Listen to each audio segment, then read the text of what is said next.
जय हिंद दोस्तों।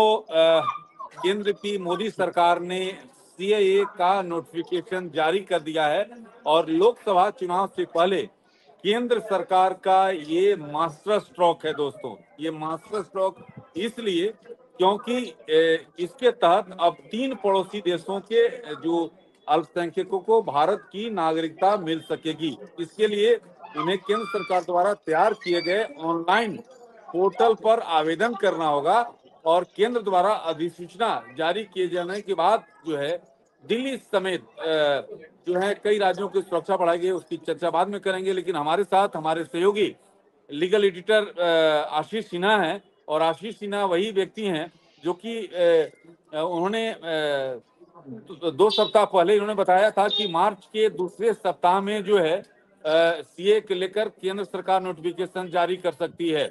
और देखिए नोटिफिकेशन जो है जारी हो गया है। आशीष, पहले तो बहुत बहुत आपको धन्यवाद, आपने पहले मीटिंग में खबर दी थी और मैं ये जानना चाहूंगा कि आखिरकार केंद्र सरकार ने जो नोटिफिकेशन जारी किया है उसका इम्पैक्ट क्या पड़ने वाला है और इसके मुख्य बिंदु क्या हैं। आशीष। धन्यवाद राकेश जी। देखिए राकेश जी, जैसा आपने कहा 2 हफ्ते पहले ही हमने अपने दर्शकों को ये बताया था, हर माध्यम से बताया, चाहे डेली गार्डियन के माध्यम से, आज समाज के माध्यम से, इंडिया न्यूज के माध्यम से, न्यूज डेस्क के माध्यम से, यानी आईटीवी नेटवर्क के जितने भी प्लेटफॉर्म है, हमने दर्शकों को बताया था कि मार्च के दूसरे सप्ताह में सीए का जो नोटिफिकेशन है वो बनकर तैयार हो गया। क्योंकि इसमें जो सबसे बड़ी बाधा थी वो था पोर्टल का बनाना, और यही वजह है कि 2020 में जब इस कानून को राष्ट्रपति से मंजूरी मिल गई, हालांकि 2019 के आखिरी में यानी दिसंबर के महीने में ये सदन के पटल पे रखा गया था और उस समय ये पास हुआ था, लेकिन 2020 में जब राष्ट्रपति से मंजूरी मिल गई उसके बाद भी तकरीबन 4 साल का वक्त इसलिए लगा क्योंकि इसको लेकर एक बाकायदा पोर्टल तैयार करना था, किस तरह से लोगों को नागरिकता दी जाएगी, ये तमाम जो कानूनी सवाल थे, पेचीदगियां थी, तो उसको लेकर ये सारी जो कवायद थी, इसलिए 4 साढ़े 4 साल का लंबा ये वक्त खिंच गया है। अब केंद्र सरकार ने जो नोटिफिकेशन जारी कर दिया है उसको लेकर दर्शकों को समझा दें कि ये है क्या सीए। पहली बात तो जो दर्शक हमारे साथ जुड़े हैं उनको ये समझना बेहद जरूरी है कि ये नागरिकता देने वाला कानून है, किसी की भी नागरिकता जाएगी नहीं। क्योंकि जब सीए पास हुआ था संसद से, राकेश जी आपने भी कवर किया था, मैंने भी कवर किया था, देश में अलग अलग जगहों पर बहुत ज्यादा प्रदर्शन हुए थे। दरअसल लोगों के मन में ये भ्रांति डाली गई थी और उनको ये समझाया गया था कि सीए नागरिकता लेने वाला कानून है, लेकिन ऐसा था नहीं। 4 सालों में लोगों का माइंडसेट है वो बिल्कुल क्लियर हो गया है, उन्हें ये बात समझ में आ गई है कि नागरिकता देने वाला कानून है। अब दूसरे विषयों पे आते हैं कि नागरिकता दी किसे जाएगी। हमारे 3 पड़ोसी मुल्क हैं, पाकिस्तान, अफगानिस्तान और बांग्लादेश। यहाँ पर जो माइनॉरिटी में है यानी अल्पसंख्यक लोग हैं, जो धर्म के आधार पर जिनके साथ भेदभाव किया गया है और वो अपनी जान बचाने के लिए शरणार्थी की तरह हमारे मुल्क हिंदुस्तान में रह रहे हैं, जो 31 दिसंबर 2014 से पहले भारत आ गए हैं, उन सभी को नागरिकता दी जाएगी। धर्म के आधार पर ये नागरिकता इसलिए दी जा रही है क्योंकि ये जो 3 हमारे पड़ोसी मुल्क हैं, बांग्लादेश, पाकिस्तान और अफगानिस्तान, ये तीनों ही इस्लामिक कंट्री हैं। इसलिए जो दूसरे धर्म के लोग हैं, चाहे वो हिंदू हो, बौद्ध हो, सिख हो, ईसाई हो, जैन हो, इन सबको नागरिकता दी जा रही है। तीसरी सबसे अहम बात कि अब इसको लेकर एक जो पोर्टल है वो तैयार हो गया है। ऐसा नहीं है कि कोई भी व्यक्ति किसी एक फोरम में चला जाएगा या किसी व्यक्ति के पास चला जाएगा, कहेगा कि नहीं जी हम तो 2014 से पहले रह रहे हैं, ऐसा नहीं होगा। आपको बाकायदा ऑनलाइन रजिस्ट्रेशन के थ्रू ये अप्लाई करना पड़ेगा और ये बताना पड़ेगा कि जब आप भारत आए थे किन परिस्थितियों में भारत आए, जब आप भारत आए तो आप कहाँ रह रहे थे, क्या आपने इतने टाइम तक काम किया है, ये सारी जो जानकारी है वो आपको अपडेट करनी पड़ेगी। और उसके बाद जो सरकार है वो आपको नागरिकता देगी। देखिए इससे पहले भी राकेश जी, जो धर्म के आधार पर जो पीड़ित व्यक्ति हैं, जो शरणार्थी हमारे मुल्क में आए थे, उनको नागरिकता दी जाती थी। अलग अलग कुल 9 ऐसे राज्य थे जहां के डीएम को यह अधिकार दिया गया था कि वो नागरिकता दे सकते थे, चाहे वो गुजरात हो, महाराष्ट्र हो, मध्य प्रदेश हो, पश्चिम बंगाल हो, वहां पर ये सारे राइट्स दिए गए थे। लेकिन चूंकि कानून केंद्रीय नहीं था, केंद्रीय कानून को लाने की बार बार कवायद हो रही है। सीए को लेकर कवायद बहुत पहले से चल रही है, 1970 के दशक से सीए को लेकर ये कवायद चल रही थी, लेकिन असली जो कानूनी जामा पहनाया वो मोदी सरकार ने पहनाया, क्योंकि मोदी सरकार इसको लेकर वचनबद्ध थी। 2019 में इसको लेकर आया गया और फाइनली इसको 2019 में पास करा लिया गया। अब चूंकि जब ये कानून आज नोटिफाई हो जाएगा, जैसे ही नोटिफिकेशन आएगा उसमें डिटेल्स होंगी, डिटेल्स ये बताएंगी कि आपको कब अप्लाई करना है, क्या टाइम फ्रेम रहेगा, कौन से डिटेल आपको अपने डॉक्यूमेंट्स देने पड़ेंगे, क्या सारी चीजें देनी पड़ेगी, कितने महीनों के भीतर अप्लाई करना पड़ेगा। एक चौथा जो सवाल है, मुझे लगता है कि नोटिफिकेशन आने के बाद जब कॉपी पढ़ेंगे तब वो सारी चीजें क्लियर होंगी राकेश जी, कि ठीक है, मैं 2031 दिसंबर 2000 पहले के जो लोग आए उनको तो नागरिकता मिल जाएगी, लेकिन जो बाद में आए उनका क्या होगा, उनको नागरिकता कैसे मिलेगी, उनको कितना इंतजार करना पड़ेगा। तो मुझे लगता है कि इस नोटिफिकेशन के जरिए ये सरकार इसको भी लेकर, मुझे लगता है कि कुछ ना कुछ चीजें उसमें होंगी कि उनका टाइम पीरियड क्या होगा, टाइम फ्रेम क्या होगा, उनको कब अप्लाई करना पड़ेगा, ये सारी जो चीजें हैं वो उस टाइम फ्रेम में होंगी। एक और दिलचस्प बात है कि अभी कई राज्य सरकारों की तरफ से ये बयान आया है, खासकर ममता सरकार के एक बयान का जिक्र कर दूं, जिसमें उन्होंने कहा है कि हम सीए अपने राज्य में लागू नहीं होने देंगे, क्योंकि ये केंद्र का बनाया हुआ कानून है, इसलिए राज्य सरकार इसे रोक नहीं आशीष, सकती। आशीष, इसमें केंद्र जी एक जानकारी ये देना जरूरी है कि नागरिकता के लिए करना होगा, क्या काम करना होगा। तो हमारे पास जो जानकारी है, जो ITV नेटवर्क से जो भी जुड़े हमारे दर्शक हैं जो कि लाइव देख रहे हैं, उनके लिए जानना जरूरी है कि सरकार ने पूरी प्रक्रिया को ऑनलाइन बनाया है। इसके लिए आवेदन जो है पोर्टल तैयार किया गया है और आवेदक अपने मोबाइल फोन से भी अप्लाई कर सकते हैं। आवेदकों को यह साल बताना होगा जब उन्होंने भारत में प्रवेश किया था। आवेदकों से दस्तावेज या कोई जानकारी जो शेयर करना होगा वो शेयर कर सकते हैं। और नागरिकता से जुड़े जितने भी ऐसे मामले पेंडिंग हैं आशीष, ये दर्शकों के लिए जरूरी है कि वे सब ऑनलाइन कन्वर्ट किए जाएंगे। तो मैंने ये आपको, बड़ी खबर मैंने है। इस बात, और हाँ जी उसके जी बाद राकेश गृह जी, मैंने, मंत्रालय जो है हाँ जी जांच करेगा और जी। नागरिकता जारी करेगा। आशीष, और इसके बारे में अगर आप शेयर करना चाहते हैं कि जो और क्या कानूनी दांव पेच हो सकता है, क्या आप अब जानकारी अब शेयर अब करना चाहते कानूनी दाव पेच पर आते हैं। पोर्टल का जिक्र हमने कर दिया, हमने पहले भी अभी कहा कि भाई आपको अप्लाई तो ऑनलाइन ही करना पड़ेगा, लेकिन सबसे दिलचस्प पहलू ये है कि जब सीए कानून लाया गया था 2020 में, तब उसको लेकर कई सारी याचिकाएं सुप्रीम कोर्ट में दाखिल की गई थी, और अभी भी वो याचिकाएं सुप्रीम कोर्ट में लंबित है। यानी अब जब इस कानून को नोटिफाई कर दिया गया है राकेश जी, तो अब इस कानून को चुनौती देते हुए, यानी एप्लीकेशंस जो हैं वो अब सुप्रीम कोर्ट में दाखिल की जाएंगी, और ये कहा जाएगा कि जो मामला अभी तक सुप्रीम कोर्ट में लंबित है, उस समय तो कानून पास हो गया था लेकिन रूल नोटिफाई नहीं हुआ था।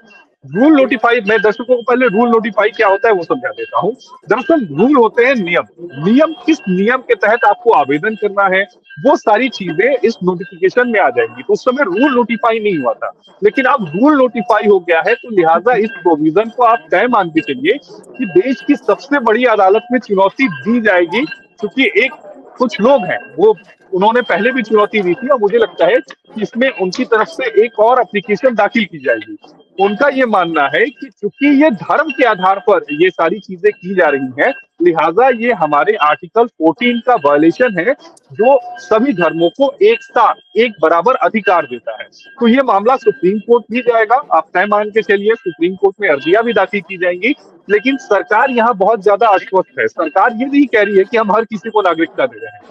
सरकार ये कह रही है कि चूंकि ये तीनों इस्लामिक स्टेट हैं, हम केवल उनको नागरिकता दे रहे हैं जो धर्म के आधार पर जिनके साथ भेदभाव हुआ है, वो प्रताड़ित हुए हैं, जो भारत आए हैं 2014 से पहले, केवल हम उनको नागरिकता दे रहे हैं। तो सरकार के अपने दावे हैं, जो याचिकाकर्ता होंगे उनके अपने दावे होंगे, लेकिन दिलचस्प होगा कि देश की सबसे बड़ी अदालत आने वाले समय में इस पूरे मसले को लेकर क्या करती है।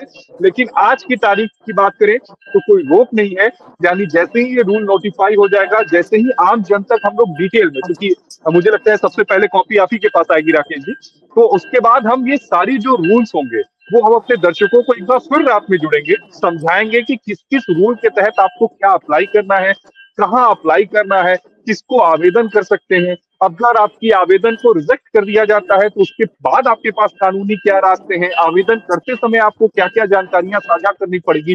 तो ये सारी जानकारियां हम दर्शकों के पास एक बार फिर से लौटेंगे जब रूल के नोटिफिकेशन की जो कॉपी होगी वो हमारे पास होगी। लेकिन आज की तारीख में सीए जो है वो लागू हो चुका है हमारे देश में, यानी 2014 31 दिसंबर से पहले जो लोग भारत आए थे, इन 3 देशों से जो धर्म के आधारित पर प्रताड़ित किए गए थे, जो गैर मुस्लिम है, उनको नागरिकता दी जाएगी।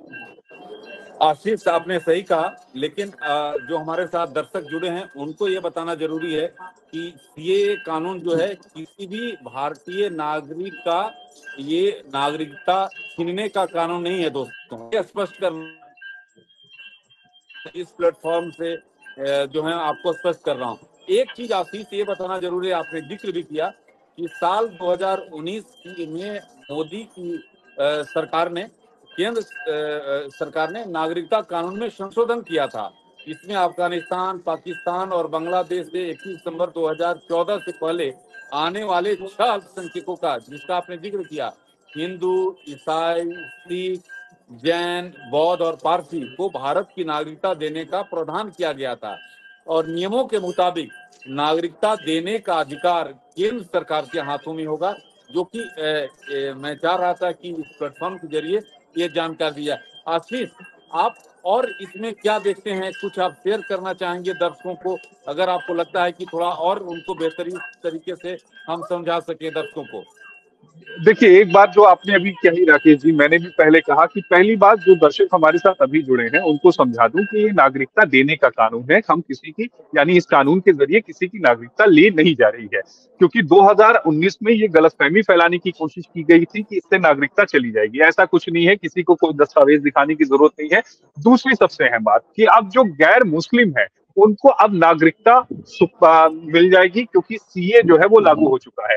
नियम है, नियम कायदे कानून जिनको नोटिफाई किया गया है, उन नियम कायदे कानून के तहत उनको ऑनलाइन अप्लाई करना पड़ेगा। बकायदा इसके लिए पोर्टल बनाया गया है, सारी चीजें चेक होंगी। ऐसा नहीं होगा कि आज किसी ने भर दिया कि भाई मैं आया और ये सारी चीजें, ऐसा नहीं होगा। उसको बकायदा सारी जानकारियां जो है उसको वेरीफाई की जाएगी और उसके बाद भारत की जो नागरिकता है वो उसे दी जाएगी। तीसरी सबसे अहम बात, आखिर इतना टाइम क्यों लगा, जो दर्शक जुड़े हैं उनको ही बता दूं, किसी भी रूल को नोटिफाई होने में यानी नियम बनाने में समय लगता है। ये बहुत ही जटिल प्रक्रिया होती है, ये आसान प्रक्रिया नहीं होती है, क्योंकि कानून पास कर देना और कानून को इम्प्लीमेंट करना दो अलग बातें होती हैं। यहाँ पर कानून को इम्प्लीमेंट करना था, कानून पास नहीं करना था, इम्प्लीमेंट करना था। चूंकि इम्प्लीमेंट अगर कोई चीज की जाती है तो उसके लिए बकायदा नियम कायदे कानून होते हैं, जो इस पोर्टल के जरिए, उस नोटिफिकेशन की कॉपी के जरिए हम अपने दर्शकों को बताएंगे कि वो क्या नियम है, क्या कायदे हैं, क्या कानून है, कैसे अप्लाई करेंगे, कब अप्लाई करेंगे, किसे अप्लाई करेंगे। एप्लीकेशन अगर स्वीकार हो जाती है तब कितने दिनों के भीतर आपको नागरिकता मिल जाएगी। एप्लीकेशन अगर रिजेक्ट होती है तो कितना टाइम लगेगा, फिर आपको किस फोरम में जाना पड़ेगा। ये सारी जानकारियां जो है उस नोटिफिकेशन में लिखी होंगी और हम अपने दर्शकों के साथ वो भी साझा करेंगे जैसे ही नोटिफिकेशन की कॉपी आ जाती है। लेकिन आज की तारीख में आपको, राकेश जी, आपको ध्यान में भी होगा कि जो बीजेपी का मैनिफेस्टो है उसमें उन्होंने सीए का जिक्र किया था। उन्होंने उसका जम्मू कश्मीर का भी जिक्र किया था, 370 का भी जिक्र किया था, राम मंदिर का भी जिक्र किया था। और 2024 के लोकसभा चुनाव से पहले अपने वादे को पूरा कर देना, ये बहुत बड़ी बात है। और मुझे लगता है कि इसका पॉलिटिकल जो माइलेज होगा, अब राजनीति की भी बात थोड़ी सी कर लेते हैं, उसका पॉलिटिकल माइलेज जो है वो बीजेपी को लोकसभा चुनाव में मिलना तय है। यही वजह है कि जो विपक्षी पार्टियां हैं वो ये कह रही हैं कि जो सरकार है वो 4.5 सालों तक तो रुकी रही, लेकिन जैसे ही इस पूरे मामले में लोकसभा चुनाव नजदीक आए उसके बाद उनकी तरफ से नोटिफिकेशन जारी कर दिया गया। पोलराइजेशन की यहाँ पर बात जो है वो कांग्रेस पार्टी उठा रही है, जो दूसरे विपक्षी दल है वो उठा रहे हैं। लेकिन सरकार, चूंकि अभी आपको ध्यान में होगा अमित शाह जब पिछले साल दिसंबर में वहां थे, पश्चिम बंगाल गए हुए थे, तभी उन्होंने कह दिया कि सेंटर जो है वो रूल को नोटिफाई कर देगी चुनाव से पहले। और ठीक चुनाव से पहले यानी 2 हफ्ते के बाद जब चुनाव की तारीखों का ऐलान होना है, उससे पहले केंद्र सरकार ने इस रूल को नोटिफाई कर दिया। जिसका मतलब ये है कि केंद्र सरकार को, यानी बीजेपी को, पॉलिटिकल माइलेज तो मिलेगा ही इसमें। अब देखना ये होगा कि इसकी काट को लेकर विपक्ष क्या कुछ कहती है। ममता बनर्जी का एक बयान आया जिसमें उन्होंने कहा कि नहीं जी, हम पश्चिम बंगाल में लागू नहीं करेंगे। हो सकता है दूसरे राज्यों के मुख्यमंत्रियों का भी इस तरह का बयान आए। तो मुझे लगता है कि अब इसको लेकर दो फाड़ तो होगी और एक लोकसभा चुनाव में एक बड़ा चुनावी मुद्दा अब सीएए भी होगा। सही कहा आशीष ने, ये बड़ा मुद्दा बनने वाला है। ममता बनर्जी ने जैसे ही इसका ये बातें आई कि सीए का नोटिफिकेशन जारी हो गया, उसके बाद उन्होंने साफ तौर पर कहा कि पश्चिम बंगाल में लागू नहीं होगा। लेकिन साथ ही साथ कांग्रेस की ओर से भी प्रतिक्रिया आई। कांग्रेस के वरिष्ठ नेता जयराम रमेश ने कहा कि ये जो है चुनाव से पहले ध्रुवीकरण करने की कोशिश की गई है। आरोप प्रत्यारोप का दौर चलेगा आशीष, लेकिन एक ये मास्टर स्ट्रोक है और इसकी जिस तरह से केंद्रीय गृह मंत्री अमित शाह ने स्पष्ट किया था कि आम चुनाव से पहले यानी 2024 चुनाव तिथियों के ऐलान से पहले जो है सीएए हकीकत होगा और उसका नोटिफिकेशन जारी कर दिया गया है। तो दोस्तों, हम लोगों ने आपको डिटेल में बताया कि सीएए नोटिफिकेशन का क्या पॉइंट्स हैं, क्या बिंदु हैं जो कि आपको जानना चाहिए और किन चीजों से सतर्क रहना चाहिए। तो दोस्तों, अभी तक के लिए इतना ही, और नया कुछ भी अपडेट आएगा तो हम और आशीष दोनों साथ जुड़ेंगे और आपको डिटेल में इसकी जानकारी देंगे। तब तक के लिए नमस्कार, धन्यवाद आशीष। Thank you.